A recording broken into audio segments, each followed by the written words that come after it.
Welcome to The Wave, Episode 3. We tell the stories of life. The wave, the wave, the wave, the wave, the wave. Historically, the textile sector was a key component of any approach to job creation in Africa. Indeed, in the early 1970s and 1980s, Nigeria was home to Africa's largest textile industry, employing over 450,000 people in its cotton fields and thousands more in its more than 250 mills. Burkina Faso was able to boast a textile hub where fabrics were produced for national consumption, while other countries such as Togo, Benin, Ghana, Ivory Coast and Mali also had budding textile industries in which fabrics such as kente and batik were home-produced for local consumption. At the time, the newly independent African countries had a high purchasing power, much of it derived from robust textile and garment industries. Sadly, in the 1980s, several factors, including the IMF-imposed structural adjustment programs and bad policy choices, combined to sound a death knell on this lucrative sector, so that today there is almost no vertical integration of the textile and fabric industry in Africa, and most of the cotton grown on the continent is exported in its raw form. In common with the cocoa or petroleum industries, with cotton, Africa is an exporter of the raw material, but an importer of the finished product, with no benefit in the form of jobs or income generation for local populations in the value addition stage. In short, Africa remains a victim of the resource curse, a term which was first used by Richard Auty in 1993 to describe the paradox of plenty. Over the years, other factors have worked to undermine the African textile and fabric sector further. For example, the importation of second-hand clothing, as well as other textile and fabric products, which African governments allowed to occur as a response to the social inequalities that came with monetary devaluations. In essence, the imported second-hand clothes were cheaper in a greater volume than anything that could have been produced locally. To give but a few figures to demonstrate the size of the problem, the United States ranks first on the world's list of exporters of second-hand clothes, with exports of more than 756,000 metric tons in 2018 alone. Much of that was sent to Africa. France, which ranks in the top 5 exporters, sent some 69,000 metric tons of second-hand clothing to Africa in the same year. During an online meeting on the African textile and fabric industry, organized by the Nigerian LGK Foundation in July 2020, African experts highlighted the importation of Dutch wax as another hindrance to the textile and fabric industry on the continent. In common with second-hand clothing, this fabric remains cheaper than any fabric of the same level produced on the continent because of its volume and ease of manufacture. Beyond this, however, is the fact that this fabric, which is almost always seen as quintessentially African, tells an inaccurate story of Africa's savoir-faire and intangible heritage. It is originally Indonesian and was brought to the continent by the Dutch. While it has been appropriated by some on the continent, many reject it as being African, regretful that it hides the uniqueness and the diversity of traditional African fabrics. The World Trade Statistical Review, a report released by the World Trade Organization, indicates in its 2019 edition that the current value of world textiles and apparel exports stand at 315 and 505 billion United States dollars respectively. Africa has almost no share in that pie. On the contrary, the continent is a main receiver of those exports. However, in a context where some 12 million young people come onto the job market each year, a number that is likely to increase in the context of the COVID-19 pandemic, Africa needs perhaps to look again to its fabric and textile industry, with a view to revamping it as a means to create jobs and generate income for those so desperately in need of finding a livelihood. We are the way we reaching out to the skies, Africa rising, burning like on its stars. We are the way we tell the stories of life. We tell the stories of life. We are the wave, the wave, the wave, the wave, the wave. Let me just introduce myself. My name is Shaldon Kopman. I'm the creative director and designer at Naked Ape. We are a menswear fashion brand and we're expanding into ladies' wear. Pretty much bespoke, pretty much crafty and slow fashion is what we do. I am pleased to host you this episode of The Wave on textiles and how we can make the textile industry in Africa an engine for job creation and income generator. Allow me to introduce our panel members today. There is Aissa Dione, is a Senegalese textile producer who works with luxury houses the world over. More importantly, and most importantly, she's an advocate, a true advocate, and more specifically, West African textile savoir-faire. Adil Lamnini is the president of the label Made in Morocco, which works to enhance Moroccan brands through the development of products and services. He's also the author of the book Start Down, the real life chronicles of a Moroccan entrepreneur, which endeavors to give young entrepreneurs pearls of wisdom on how to start and run a business. Last but not least, we have Anne Grosfeli. Please excuse me if I pronounce the surname incorrect, Anne. Anne is a specialist on African textiles. She has studied their history and is renowned for profound knowledge on African fashion history, and is also an author and has a book out as well, which deals with textiles. So welcome to you all. Of course, one of the questions that's on everybody's lips, and it's like the first question that ever gets asked, do you feel that the COVID-19 pandemic has had a particular effect on the African textile sector? So, Sheldon, let me first speak about this industry in my country, which is represent 27% of the people living in my country are working in the textile industry sector, which is very big.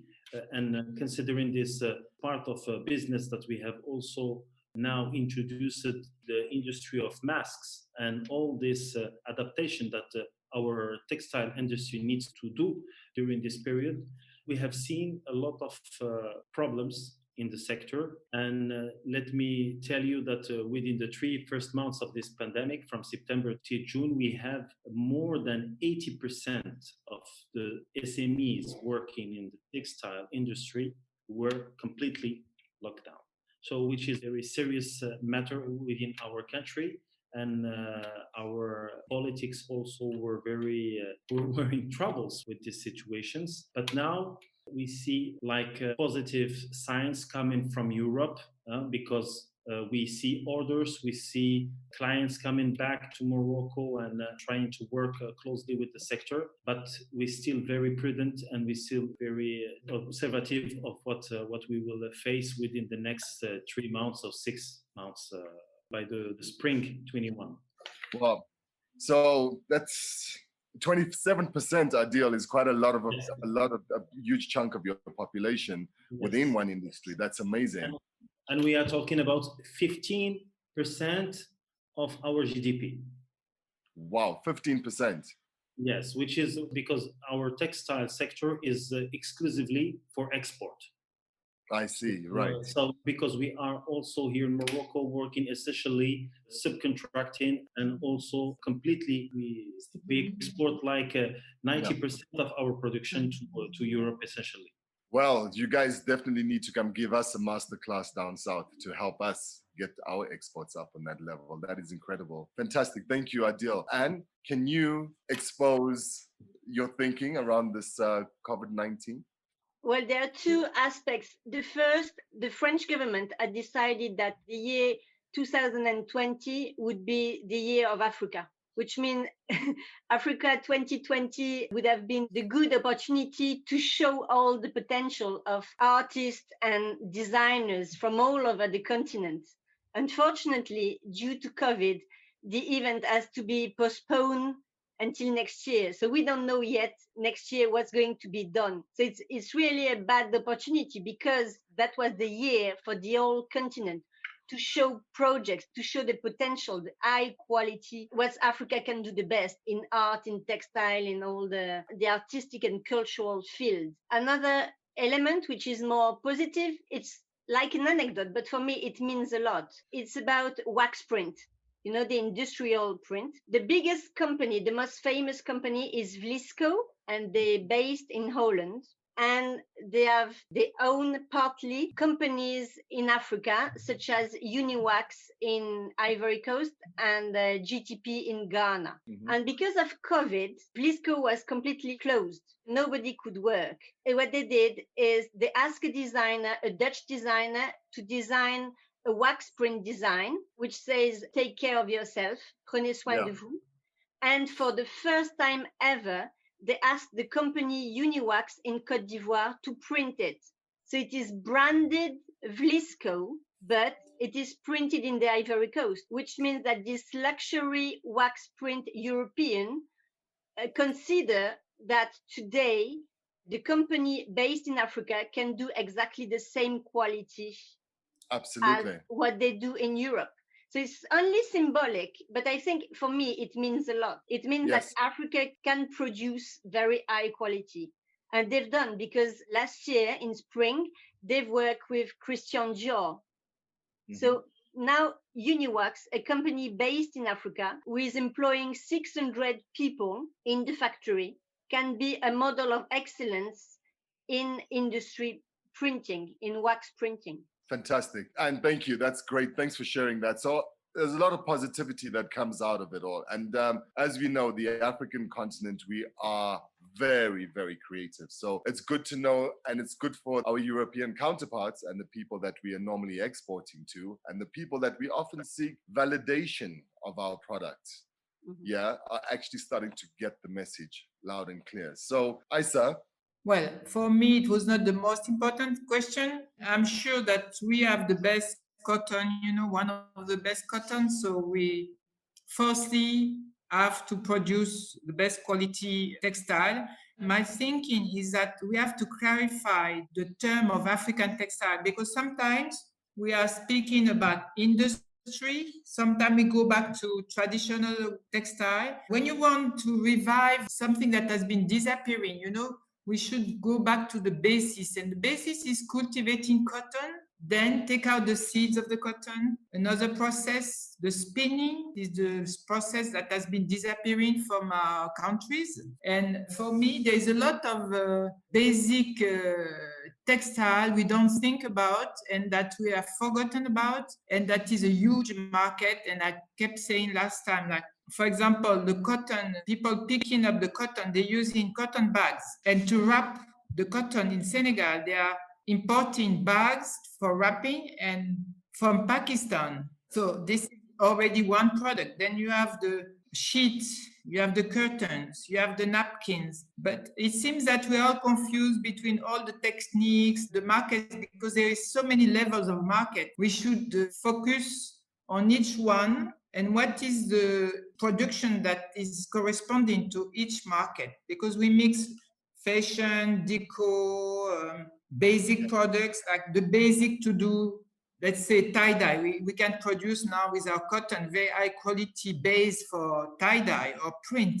And so I think we should focus all the section, all the option into the textile industry that we have. But now I can come back on the COVID. I can say that I don't know exactly what is the impact in Senegal, because as we don't have any more textile industry, it's like I can only speak about my own enterprise, saying that for a few months we had some kind of, as we are exporting, so for a few months we had some difficulties, let's say. But nevertheless, I see now that it's coming back to normal very strongly. So the impact is very little regarding our position in Senegal. Okay, well, that's good to know. That's really good to know that it's not impacting you like it is impacting like Adil and Morocco, for example, So this leads me into my next question, guys. So basically, Aissa, you have been a textile entrepreneur in Senegal for a very long time. What hindrances have you met over the course of your career, and how did you counter them? Well, when I started, I was like with one weaver in my courtyard. So it was like informal, very creative and easy. Let's say that I decided after a few years to create an enterprise. So I had to create jobs. I had to pay taxing.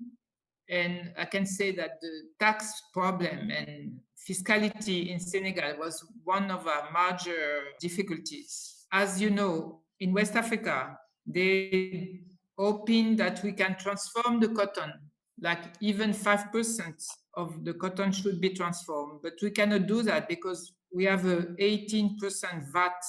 Every time we sell 1 meter, we have to pay 18% VAT. The tariffs are high. That goes, all this taxing is very high, and it cannot allow people to produce really, because if you do the analysis, you have at least 50 to 60% of your gain that is going to the government when you have a formal enterprise. And it's a necessity to have a formal enterprise in order to develop your activity, to export, to widen your market, and that's the main difficulties. And I think they should study special treatment for enterprise that are producing and working into cotton transformation. No, good. All right, then. Okay, I think then, Aissa, another question for you while we're on the topic. A common criticism is that African traditional textiles are expensive and less competitive than other fabrics. You, as an ambassador for the preservation of Nigerian traditional fabrics, would you agree with this point of view? As I was telling you earlier, I think there's a big mix-up. When you say a general term of African textile, you cannot compare hand-produced and mechanical produced. Yes. So if you try to compare the two, you will reach that type of question. I think we should separate, because each production can gain its own market depending on the creativity that is added to it. And what we are trying to do in our company is to have a mechanical side that is affordable, and we have hand-produced collection, and we're trying to mix the industry and the traditional weaving, which means we call it a soft industry. So when you combine the two of them, you can really get to markets that can afford your production. Yes. Right. But so it's naturally more expensive than mechanical weave. There is not even questioning. Yeah, you cannot, It depends also on the fiber you use. There are so many parameters that are getting into textile. You have the weight, the quality, the threads you are using, the origin of the threads. It's so many diversity of textile production that is difficult to answer on a general terms of that kind of question. Because of course, and as common as it is, like, people generally have this perception, especially the Western world, that Africa is just one country. So as Aissa is saying, like, there's so many different layers and there's so many different nuances to creating a textile, which will take me to Anne. And Anne, these are some of the things that you are discussing within your book. Could you please just further elaborate on what Aissa is discussing at the moment? Yeah, let me give a general overview of the history of textile. Please do. In Africa. Mainly in West Africa. I'm talking only West Africa textile. Well, the first thing, Aissa mentioned a lot cotton, but it's not the first fiber that has been used in Africa. It's raffia and also the bark cloth, what we call tapa, that were used in the past. And at the moment, the archaeologists have only the proofs that all the process of cotton people use it completely around the 11th century, because they found fabric in Bandiagara in Mali, and they know that at that period people they knew how to gin, how to spin, to weave, and to do tie-dye with mainly indigo and cola colors. Because nowadays we have an idea of Africa as a colorful continent. Before, the real African colors are very natural colors like browns and blues. And so at the time, there were some autarky production, like mud cloth, for example, in Mali, where the women would spin the cotton, men would weave it in strips, and then they are stitched together to make a wrapper. And it's decorated, or decorated with mud, or decorated with indigo. So some people, what we call some tribes, were doing the thing in the old village, and some people would specialize only in one sector. Like the Soninke people, for example, they were amazing dyers, but they were not weavers. So they had to buy the fabric from another region. And it's the same for the weavers. The Ashanti people in Ghana, who are very famous for weaving, they live in an area where the cotton cannot grow for climatic reasons. So they had to buy the yarns in the north of what is now called Ghana, in the Salaga region, to get the yarns to be able to weave. So they were already, between the 11th and the 18th century, exchanged for the textile production among tribes in the continent. The Hausa, as well, the Hausa people around the north of Nigeria and also Niger, they were dyers and weavers as well, and selling the product to other tribes. When Europe started the industrial revolution, they went to Africa to get the cotton. And when Aissa said we have the best cotton, an important point is that they didn't use the African cotton. They take the seeds off and they say, now you are going to use our seed for our industry because we want long fibers or white cotton. So they say, now you have to grow our cotton, the cotton we want to use for our industry, not your indigenous cotton. And they had the cotton from Africa, and then they bring back calico and also yarns. And so the dyers, because some of them were already dependent of other cultures, other regions in Africa, they started to use the fine industrial cotton to tie-dye indigo because they said, wow, it's fine. We can do very delicate tie-dye effects. We can do stitching as well, like the Soninke people do. And it's the same for the weavers. They say, wow, the industrial yarns are very thin, so we can do very thin weaving. And they also came with silk and colors as well.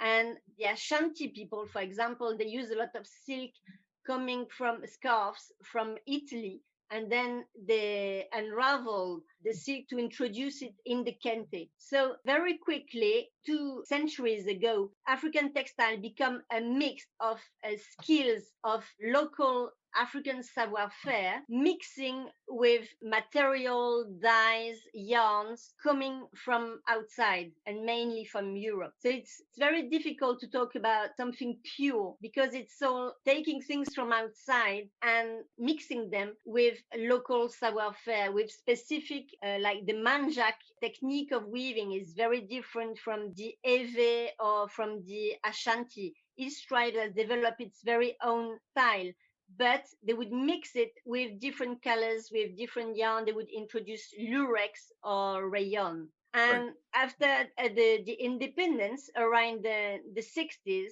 most of the African states in West Africa started to settle their own textile industry because they say, wow, maybe it's better if we spin our own cotton, if we produce calico, if we produce yarns for our weavers. So it wasn't a matter of, is it craft or is it industrial? The matter was, is it African and has it got an economical impact for our country? It's not a gap, a competition between what is industrial and what is craft. The idea, it has to have an economical impact for the country.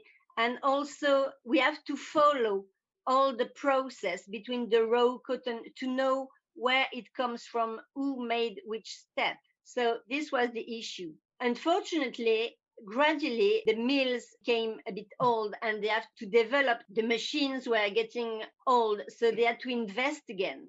And at that time, around the 90s, the French government decided to devaluate the CFA francs.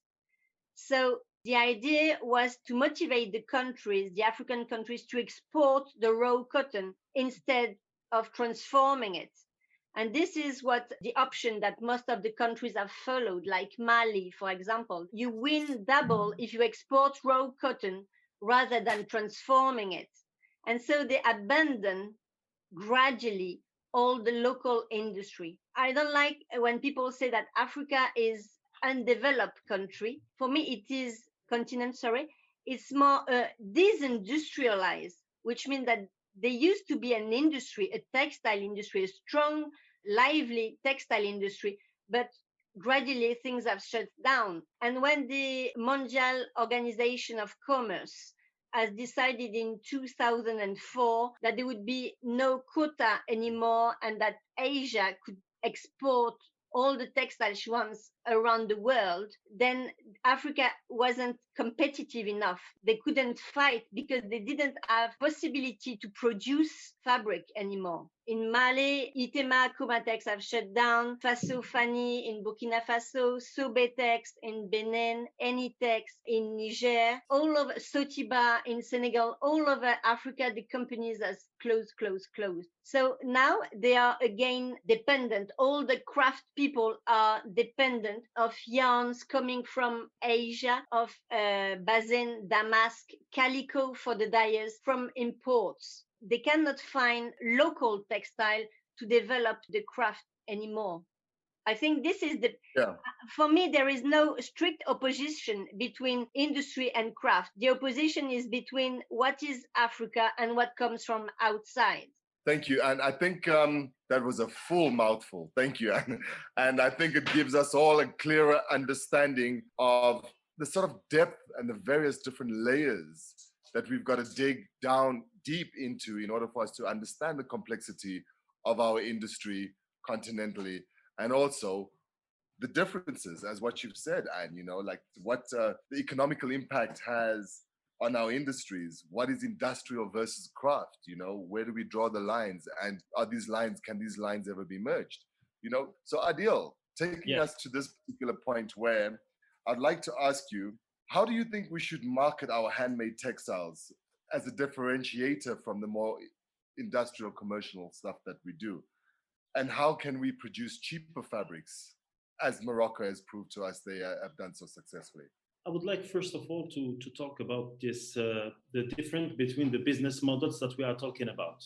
When you see today our industry, and I'm talking with North Africa, let's say we speak about Tunisia and Morocco, the main business model concerning textile is subcontracting. We are working for European companies, and that's all. And when it comes to create local or traditional production, we have also to take in consideration that we need to change this business model, because when we are talking industrial, we cannot have the same KPIs talking about traditional textile manufacturing businesses. Okay, and the problem is today is this specifications that the contractors are given to our companies, SMEs in Morocco or in Tunisia. Let's talk about this CSR responsibilities. Let's talk about ISO certification. Let's talk about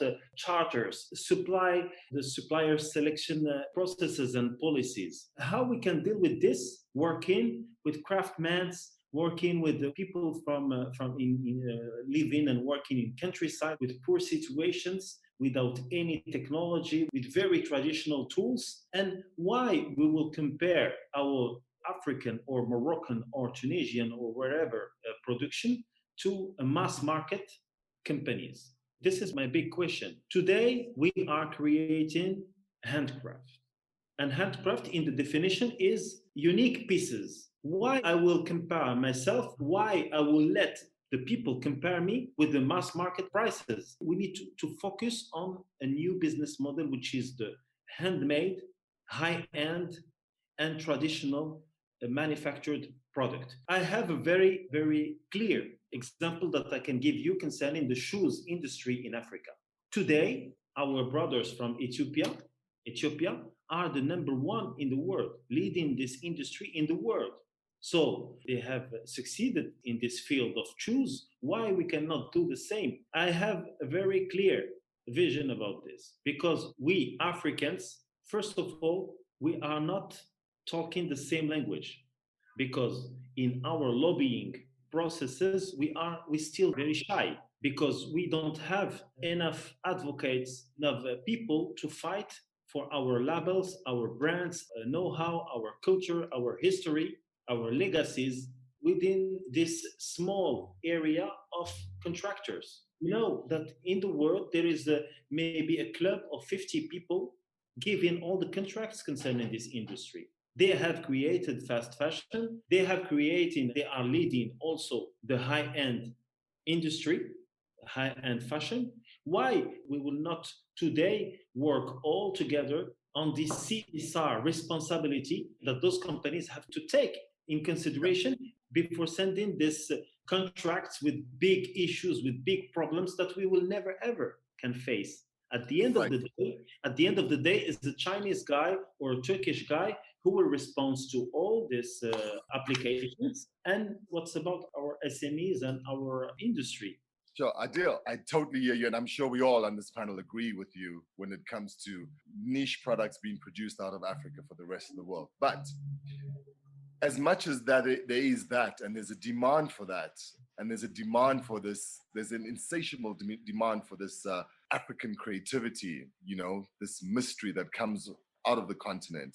We still have to also consider our people within continent and the fact that we need to clothe ourselves as well. So we are not a rich continent by any, we're rich in terms of spirit, heart, and all the wonderful things that go. But when it comes to monetary, we have to make ends meet, and clothing is the last thing that people think about. So in that instance, for example, and this is hence the question earlier, is there room to create a more commercial industry within the textile space within the continent? We certainly know that the niche is rife and it's existing and it needs further developing, and it needs to be a little bit more transparent so that we can all understand what's going on. So when you speak about the Turkish and the Chinese, and we know that this industry works like that because it's very easy to also pay off governments. We know that. So how do we now, as we are coming together on this particular platform, how do we take this thing to the next level? Do you see any room for a commercial product produced out of Africa for the rest of the world? Today, it's a question of lobbying, but it's also a question of story selling. In my country, we have a tradition of 14th century of textile. But unfortunately, we don't have enough people to speak about our kaftans, our know-how, our legacies, you know, that all the leather that you guys see were produced in Fez, which is a city in my country. We don't have this capacity today to have enough marketing, to have enough storytelling to support this fabulous know-how, these fabulous productions that we can create in our country. And second, we don't have enough personal branding concerning our designers. I see, Sheldon, what you have in your background. I imagine that is one of your creations. Why we cannot today speak that, for example, in the next catwalk of Balmain, all the leather items were produced here in Morocco near Casablanca by Moroccan designers. Trust me, that were designers from Morocco who designs the prototypes, and the Maison Balmain was only given these fine-tuning aspects of the design. Why we cannot put our people, why we cannot put our histories and our legacies in front of these contractors that they will find business opportunities in our countries? Because trust me, they sell t-shirts that use in maybe 7,000 liters to be produced. They sell jeans, blue jeans that they need 10,000 liters to be produced, you know, but it's 10, we are the cheapest, our continent is the cheapest exporter of water in the world. We export for each blue jean $7, for each $7, you can get 10,000 liters of water. Why we cannot put today in all this COP23, COP22, why we cannot put this topic on the agenda of those people managing this taxes, policies, these negotiations, and these strategies that will shape the strategies of the world for the next decade? We have to be supported by lobbying, and we have to speak rudely about what Africa can provide to the world. I couldn't agree with you more, and I'm sure all of us share exactly the same sentiment. I think it is very much, you know, generally these conversations that go around, we always feel that, you know, there's always this disparity between the niche, crafty product that we do on continent and everybody wanting us to produce something that is more commercial. Now, everything that you said, Adil, is working exactly against that. Everything in Aissa's processing, everything within my processing, within design, works against the fast fashion movement. Yes. They're very much in a So, slow fashion space. so Aissa, maybe I would like to thus describe our process in our enterprise, because I think it's interesting and it allows me to say that there's a huge market and plenty of opportunities for us to develop new kind of textile industry. Like, for example, when we started with the traditional weaving, which is the manjak weaving, but we made this traditional weaving evolve technically. That means that we widen the looms. So this simple, small act of widening the looms brought us to one market. And I think the traditional techniques all over Africa can be worked forward so they can get into the contemporary art, and thus it opens market. So after so many years, we had widened those looms. So that's how we started. Then also we put together the structure, official structure. It was not a single weaver that was like in his house producing. We had all the weavers together, like 40, 50 people on one spot, organized. They got working contracts. We paid social security, we paid retirement, the taxing, and we became enterprise, but based on craft activity. So that was the first step. Then after we got into looms, new developments in looms, so we widened the looms by getting some European end loom, 1 meter 40 centimeter wide. And this action opens again another market, a world market. That was the second step. And in the end, I went through all the textile industry in Senegal that were closed all over. I saw everywhere things were closed and they were throwing away their machine, and people working on those machines, they were out of jobs. So we decided to collect some of those machines and to restart them, but using design and creativity. So the same machine that, as I said before, €1 based textile could produce like a €10 or €20 or €100 textile on the very same machine. And thus, we have companies that mixes mechanical, small industry, European type of looms, traditional looms. And for me, it's a new type. It's a way to bring things together and bring new opportunities and new vision for the industry. Because this type of industry is a proximity industry. That means that you can sell, like I'm selling in Abidjan, I'm selling in Senegal, those textiles that are produced mechanically because they are cheaper. In the same time, people can also buy few pillows and woven. And I'm exporting a lot of hand weaving, but this all get together because we're using the same thread. And actually, I'm importing thread from Egypt in order to respect the fact that I have cotton, that I'm using cotton, but it's in Africa, it's from Egypt. But last development was that there was a sleeping huge textile industry. It has been asleep for 10 years. And now we're negotiating to reopen. The spinning company is going to restart. I'm going to put part of my activities in the heart of this industry, in the sleeping industry, so I can revive it. And maybe in a few months, I can tell you better how this is going to be, the mixing of design and industry. But we are into this process, and they're restarting the industry. That would be our next part, right, Aissa? I would like to go back to the idea of storytelling, telling the good story that Adil was mentioning before. For me, there's a big question about educating the consumers, or getting them aware and conscious of what they wear.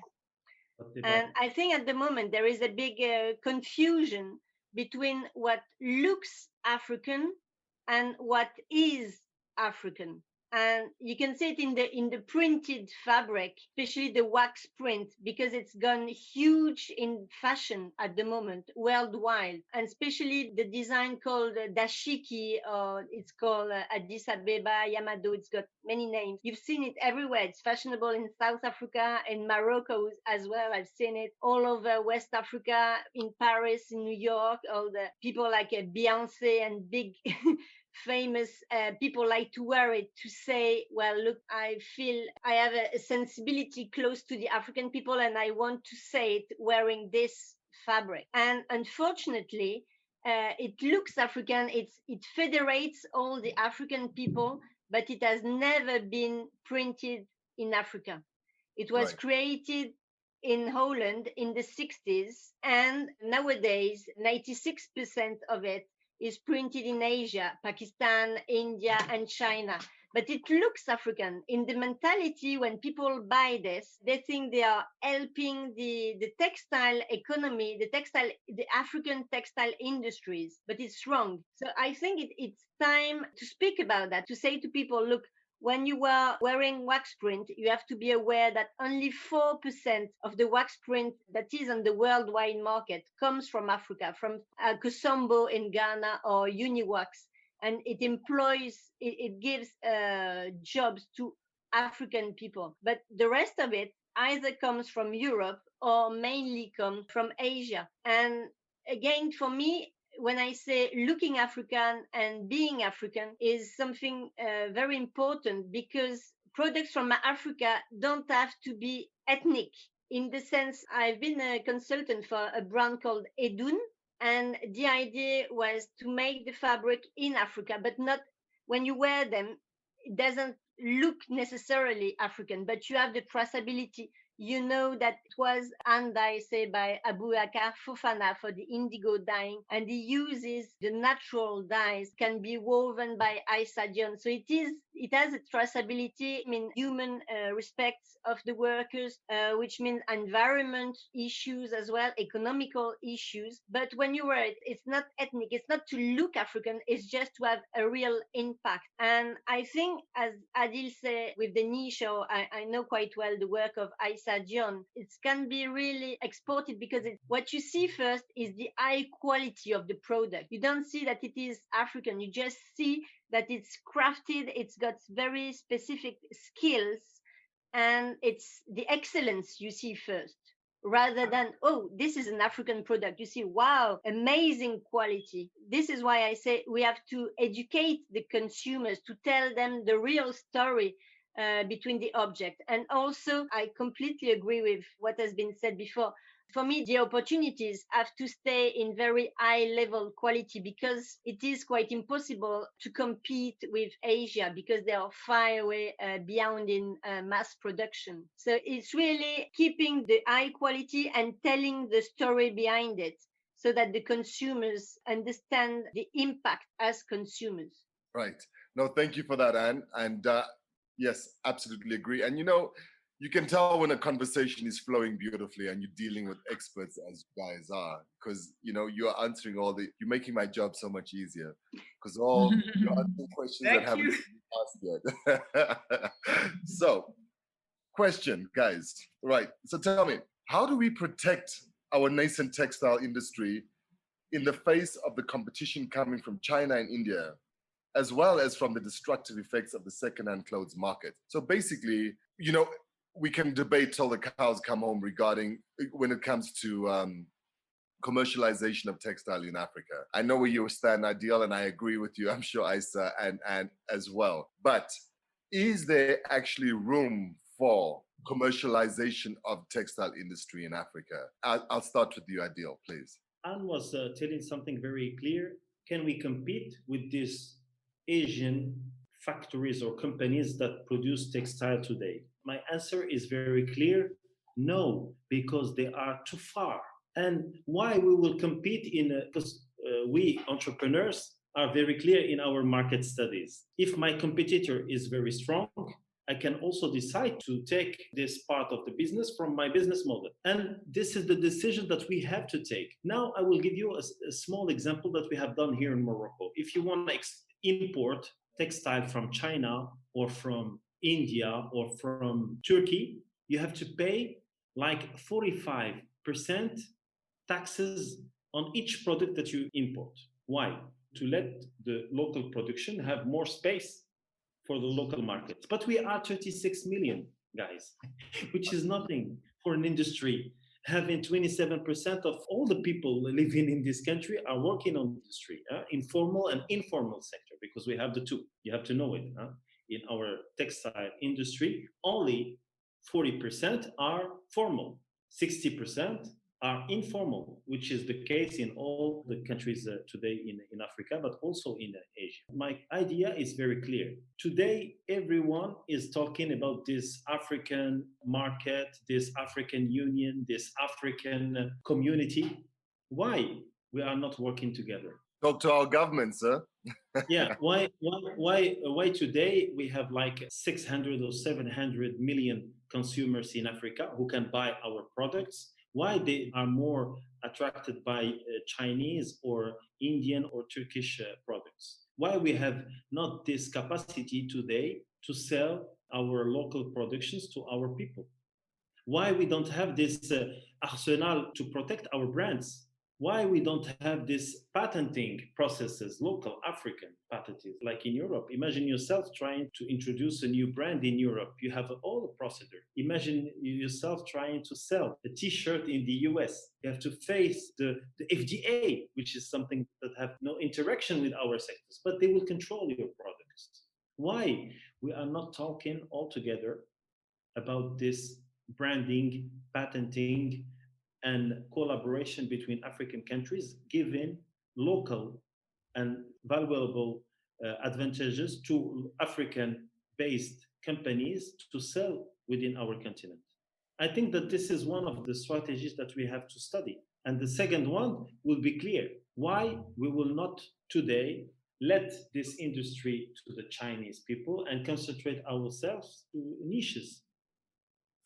For example, leather, for example, handcraft, high-end products, and let them work on the mass market. We cannot fight against these fast fashion industries. We cannot. We don't have these muscles to go and fight with them. This is a big issue in the sector, and we need to be very pragmatic talking about this. Some people are talking about this political and diplomatic ways of trying to find these solutions between those countries, but it doesn't work. Even if they have companies established in your country. We have these cases in Morocco.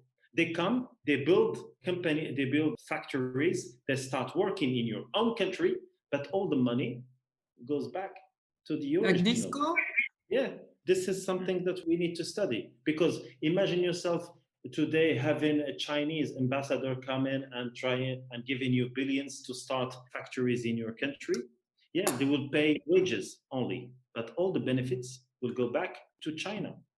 This is how it works. And imagine yourself buying also the raw materials from a Chinese supplier, because you have a contractor's norms. You know, this is something that we need to be very pragmatic, please. We cannot fight with them. They are too strong.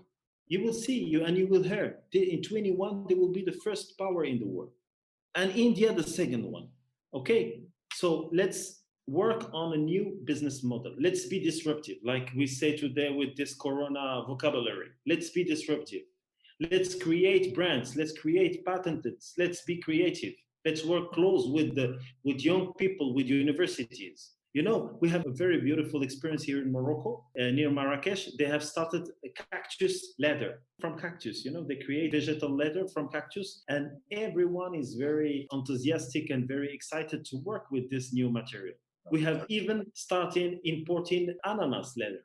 Incredible, which is new. We use fish skins to start small accessories for our Moroccanry industry. So let's try these new things, because if we go back 20 years ago and try to fight with the Chinese industry or the mass market industry, we will lose our time, our money, the energy, enthusiasm of this new generation of creators and designers and entrepreneurs that wants to grow with the continent. I just want to make a quick comment in between this. So we collectively, really, country to country, need somehow to preserve what we know, what we've developed over the years, our processes, our techniques, but to work collectively is the most important thing.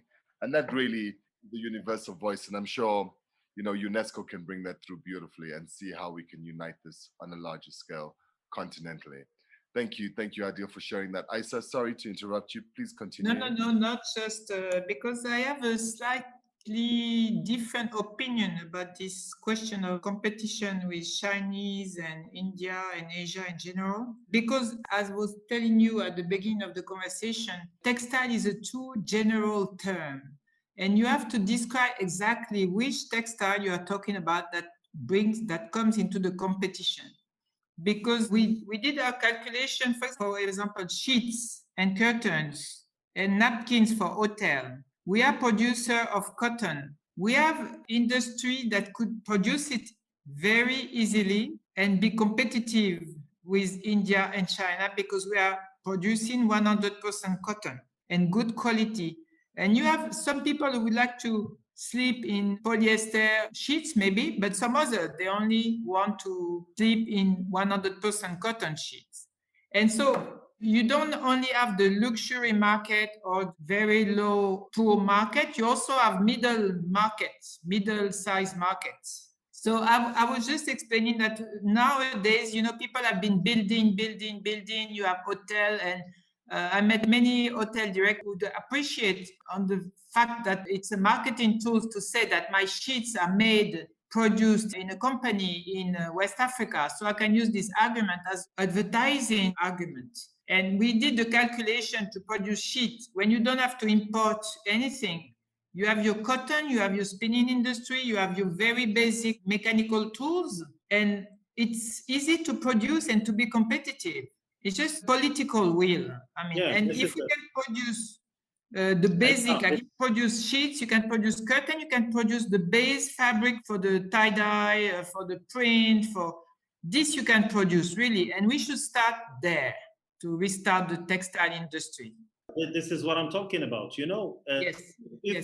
If we consolidate this African Union and if we consolidate this African homogeneity that we can have within this sector, trust me that I will one day call you to say, okay, we have this in Morocco, these African roots, and we would like to communicate on our hotels, our restaurants, our residences, our houses, that we can have African produced high-end products or normal products. And trust me that our consumers in our country can pay till 30% more having this story selling that you just said, Aissa. Exactly. Because, Anne was talking about storytelling, and I'm talking about story selling, because if we sell what you just exposed to us today, trust me that together we can co-brand our services. I will come with a Moroccan brand, having a partner in Africa, and showing to the world that we can produce the same quality with natural products, with a very fair production, and respecting this CSR rules. You have to know that in all the management boards around the world, and I'm an independent board member of big companies here based in Morocco. And trust me that CSR is key. When you are talking to a CEO or to a board of directors concerning a buy-in process, today they will ask you these CSR arguments that you need to show. First of all, before talking price. And trust me, that is the same concerning today the European multinationals and also the American multinationals, because the governance codes are taking in consideration those elements. Yes. So we are completely agree, and trust me that Africa, if we start today working all together, trust me that we will succeed. And also the competition can be driven by the design. It's all a question of design. You may have a huge capacity of production, millions and millions, but if you don't have the design for textile, that's why they are the best copycats in the world, and we are the best creators in the world. Yeah, but even when you copy, finally I discovered after 30 years that I've hardly been copied, in fact. Because it's not only the copy of the design, it's also the material, the combination, the texture, there's so many, the advantage of making textile is that so many ways of doing it and combination that it's difficult to copy. Print is easier to copy than weaving. Weaving is a lot more difficult, and that's why I got into heavy upholstery weaving products. because it's much more, 100 times much more difficult to copy than just print, which is easy. Give this 4D dimension to our brands, because you can perfectly do like we do in our laptops, copy paste. But Yeah. we have to inject or to put in our brands a soul. Imagine Sheldon creating a product in South Africa, giving all his knowledge, his culture, his energy, his feelings, creating these new products. Trust me, I am a brand lover. I'm really passionate about what I'm doing in Morocco, certainly with the Professional Association of Moroccan Brands. But if we put this energy, like we have done it in music, like we have done it in sport, like we have done it in so many fields, trust me, if we put all this energy in our brands, in our culture, in our creations, people can copy till the end of the days. But we will put the difference and this magical spice in our production, African production. I think, Adil, everything you're saying, and Aissa, and guys, we also got to take into consideration that it's extremely costly to be patenting design. It's extremely costly to be doing worldwide patents, and it takes a very, very long time, So there's always that question of ownership. Who owns what? What is African and what is not, as what Anne was speaking about earlier, right? This is the next question, which I would say, so moving on to the controversial issue of Dutch wax fabric, which is what you tapped on earlier on, Anne. Do you think that better labeling of traditional African fabrics could help change the vision of wax as being quintessentially African? Historians Eric Hobsbawm and Terence Ranger say that they use the expression of invented tradition. And I would say that wax print is really an invented tradition because it is inspired from the Indonesian batik, and then it has been adapted for the African market, and it has become a cultural element of dressing in Africa. So for me, wax is not African, but because since the 70s, there are companies doing wax printing based in Africa. It can have an economical impact in textile, in African textile industry. So we've said before that Uniwax in the Ivory Coast and GTP are connected to Vlisco, but in Ghana, there is also Akosombo, which is 100% Ghanaian. So it can be, and it's employed around 1,000 workers. So wax print can be a good element to develop the African industry and a good way to export as well what Africa can do. So for me, there is no, really, as I said before, no opposition between wax and the rest of the textile. And also the real wax print process, as what Akosombo is doing with the bubbling, the crackling, and still the hand block printing, which is like a semi-industrial process, is very good image because it's a high quality product. And I think this is what has been to be pushed up, to show Africa as with its potential of doing high quality textiles. And I think that for a long time, what Europe has tried to do, especially France, was to make African people feel inferior. And you can see it with the dressing.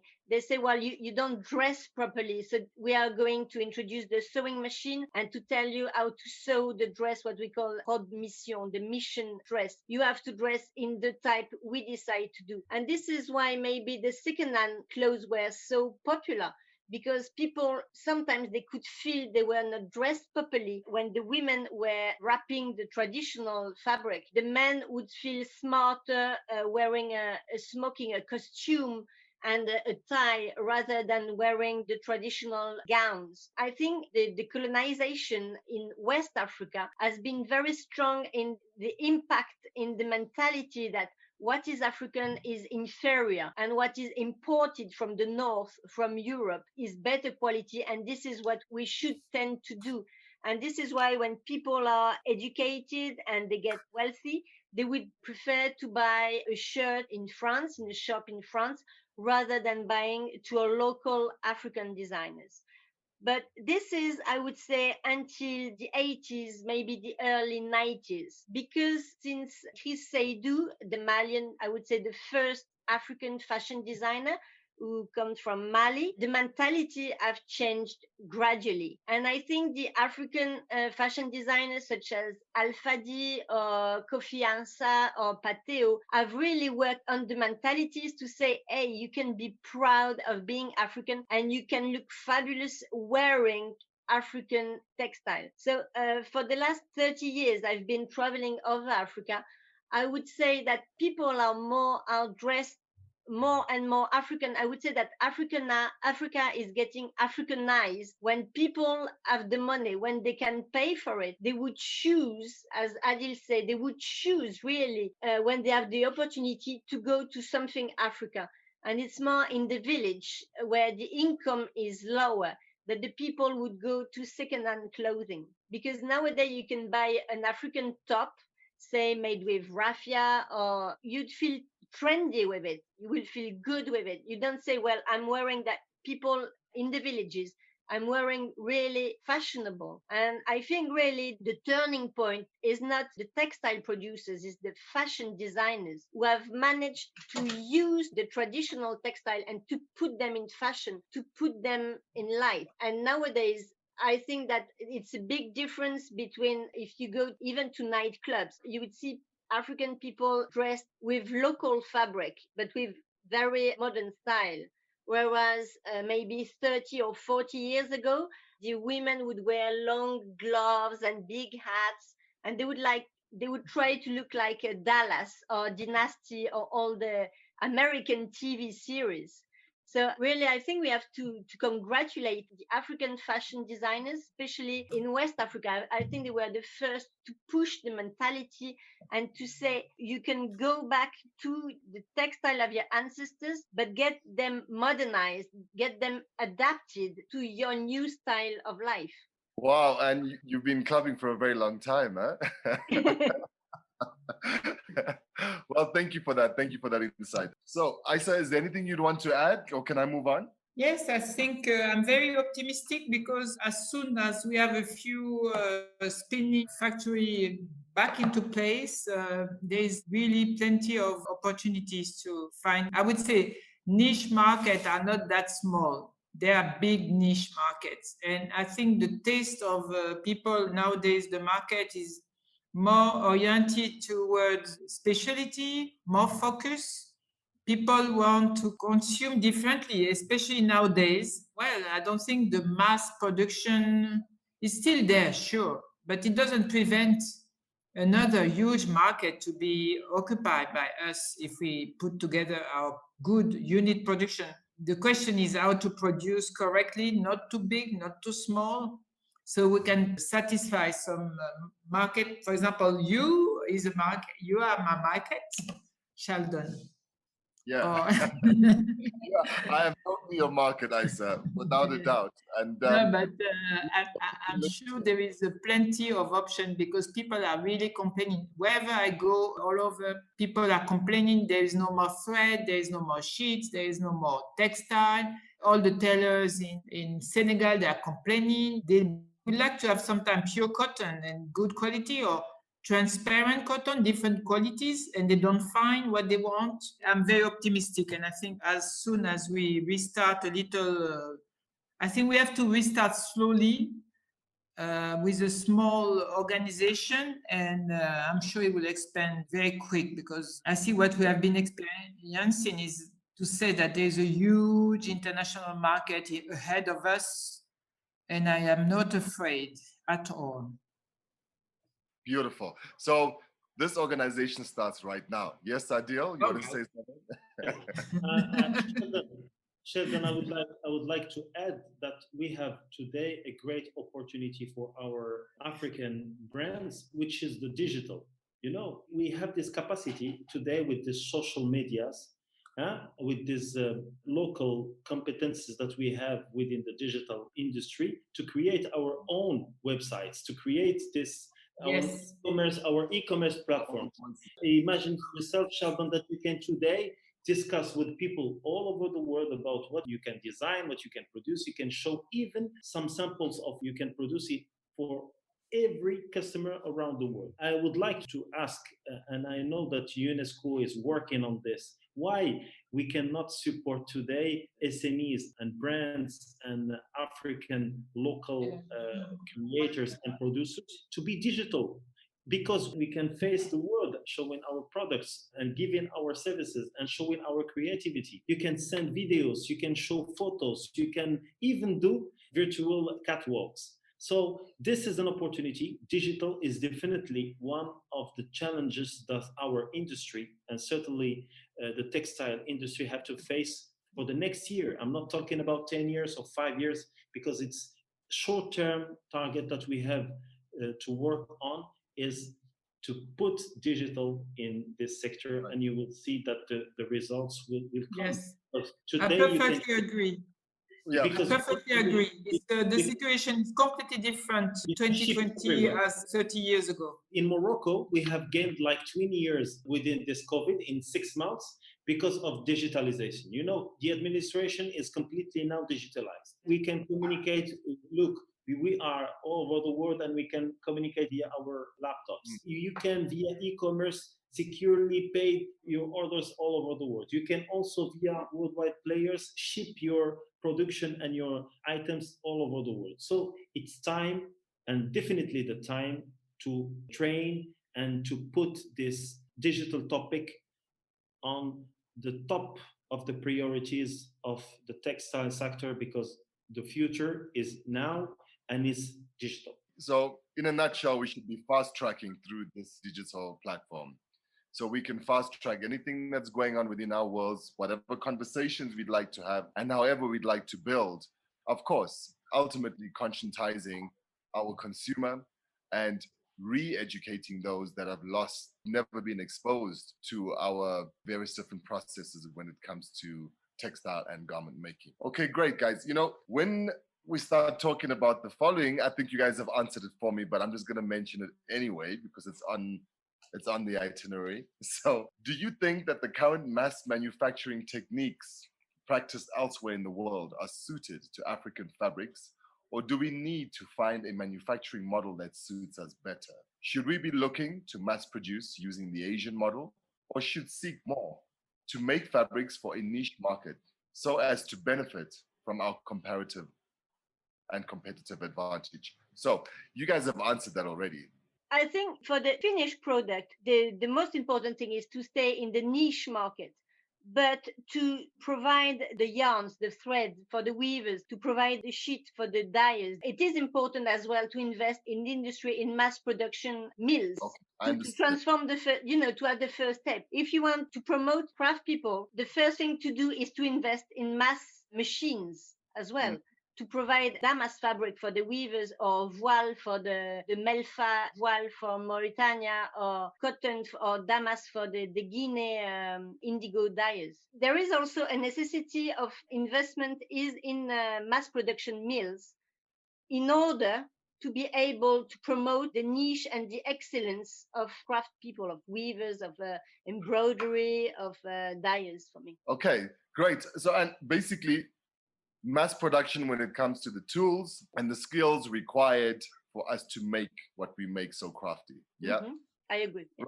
Fantastic. So, dear Aissa, in the TEDx talk you did in 2013, you talked about the great paradox that brought the Senegalese industry from 70,000 jobs in the 90s to 0 jobs in the 2000s. This was in 2013. The great paradox includes the necessity to transform raw material in general and cotton in particular for Africans to enjoy the benefit of bigger margins while selling directly to the international markets. Cotton sold as raw material, 1 to 2 euros per kilo, with a loss of 10 to 150 times its value when transformed. The difficulty making large-scale hand-sewn clothes, but the necessity of finding a model to do so given that the international luxury market is hungry for African savoir-faire. The necessity to adapt our ancestral know-how in order to answer the demand, but not having the technical means or the education to do so, is that great paradox. Can you please tell us where we are now in 2020? We can start with you, Aissa. I think I have answered a few, with the response to some of these questions. But Indeed. what I call the great paradox, in fact, it was the exported cotton for €1 or €2 being transformed in Asia and put into clothes where you had some kind of new value added to it, and the value would stay in Asia. Then Right. this product will be sold in the Western world. The Western world would consume this product and send it back as frippery, giving it for free to the frippery market that comes in our countries and that kills our industry. All right? Second-hand clothing. I just say Frippery. second-hand. Right? So I was looking for Second-hand the. clothing. So this is what I would call the great paradox, is this circle, you know, and I found it really simple to stop. And by design, always by design, even from mass market, if you have a good design and a good product, good quality, you can find a way to stop that. You cannot stop it completely, but you can do better. There is also, I would like to consider things not black, not white, but with intermediary steps. We have middle-sized markets that are for us to occupy. The luxury is a whole process, is really complex, and I know that we can also have different layer of market that we should look at. So that's my main point. And as I was describing, you have to go back to the base, which is how to produce, transform your cotton, and how to produce a good base for all the activities needed. Everyone is looking for thread. I mean, that's the main big problem. Which thread? As Anne was saying, we're importing thread. We should not be. We could use our traditional or industrial cotton thread, both of them, mix them together, and then we can create beautiful bases for all the beautiful traditional technique. We should start there, because I'm sure positive that there's plenty to do. So where we start now in 2020 is what we are doing. That's what we are doing. Exactly. We are into it. That's all I can say. Regarding my own production, I would like to have many other. I'm sure in Burkina they have restarted a lot. I noticed there is plenty of old factory closed, even in Togo or in all those countries. And I did beautiful things. I even did curtain for Dior, you know, boutique, using like old mechanical loom closed from the 70s. And you can do beautiful things out of discarded machines. So, and we have plenty of those. We don't have to buy absolutely new machine. We can just restart the spinning and then use what we have. We should go around, see what we have, and see how we can, through design, put together new products. Thanks. It's possible. It's not that difficult. It's really, we have done it. So I don't think it's a big... No, great. Thanks, Aissa. So Adil, okay, guys, we're gonna be wrapping up very soon. So let's just get through the most important things before we do so. Adil, I'd like you to further elaborate on that, please. And also maybe just add in how it works in Morocco when it comes to this, and what are the chances of intercontinental trade when it comes to, for example, Morocco could be producing the thread for a market in Senegal, as well as Ethiopia, as well as South Africa for that matter. Could you just please give me your thoughts around that as well? We have the capacities, the industrial capacities to serve Africa without any problem. But we have a big issue, which is logistics. This is the only way to develop a business today in 2020 or in 2021, is to have this logistics routes between our countries. Today, if you want to send a ton of clothes from Casablanca to Senegal, you have to go first to Europe and then go back to, this is how it works. This is how it works. You know, if I want to send something to Ethiopia, I need to go first of all to Dubai, and then from Dubai, Addis Ababa. It's the same for South Africa. If I want to go to Johannesburg, I have to first go to Amsterdam, and then from Amsterdam or Brussels, and they'll go back to Johannesburg. This is the problem. Today, if we have this aim or this capacity to go and to explore what we can do all together in Africa, we have first to invest in this logistic. How we can help today a Senegalese or South African entrepreneur, how we can help him to come to Morocco and to see how we can see. You know how much money you have to your flight tickets from South Africa to come to Morocco. It's like Wow. $3,000, and having like maybe 30-hour flight to come and to see me in Casablanca here. So which is crazy. First of all, logistics. Second, we have to create this hubs and clusters within African universities, African designers, and all together associated to create added value, like I say, in design, added value sales techniques, added value in storytelling, common storytelling, our roots and our are also in Western and Eastern Africa. Why I'm maybe looking like a white guy, but in my blood and my DNA is African. Why we don't have this capacity today federate all these energies Mm. in one single point of contact, which is a cluster, for example, or a union, or a lobbying department that we have to create. The most important, and to stay focused and operate, to stay in my role of entrepreneur, is logistic. Right. Logistic is key in our situation, because I can produce a blue jean here in Casablanca at $7, but imagine how much I need to pay in logistics cost to sell it in Johannesburg or in Cape Town. No way, forget it. You will get a brand from US or from China with a difference of 50% end consumer. This is for me the major problem is logistics. Adil, I couldn't agree with you more, and it's always a topic that this is definitely a hindrance when it comes to any kind of intercontinental trade. And it's very sad that we are in 2020 and we are a very creative force throughout the continent, yet we cannot overcome our logistical issues. And look, I don't even think it's something that we need to seek foreign guidance on. You know what I mean? It's like, this is something that we should actually, as you had mentioned earlier, make use of these digital media platforms and put word out there. Who knows? We could definitely get something together, and it's very, very important for us to get our logistics in order, get our house in order for us to trade intercontinentally, because it's very, very important. Okay, guys, so on a final question for all of you, right, is whether or not we have the necessary skills on the continent to build a successful textile industry.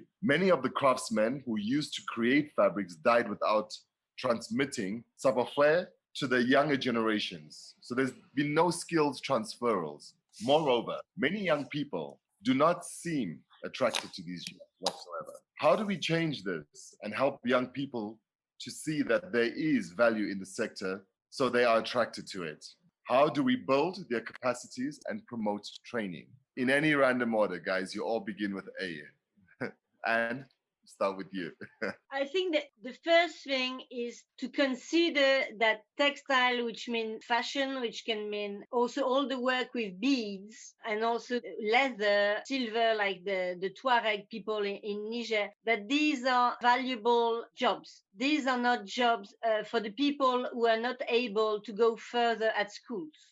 This is the first thing, because at the moment, there is a very bad image of the people working in textile or working in fashion. It's usually people who couldn't go any further. And this is really sad, because I think that nowadays you can make a lot of money with fashion, and it is an industry which can go high. Okay? So the first is the image. And second, of course, is setting up schools. In West Africa, there are very little areas where you can learn weaving or even sewing in a formal way. It's usually doing some training in a workshop, and this is how you learn it. Or maybe because you are born in a family of weavers, or you live in an area where people do dyeing, so you learn just by looking at and practicing. But there's no formal education, no formal course. And this is quite dangerous, especially for dyeing, because when people used to do vegetal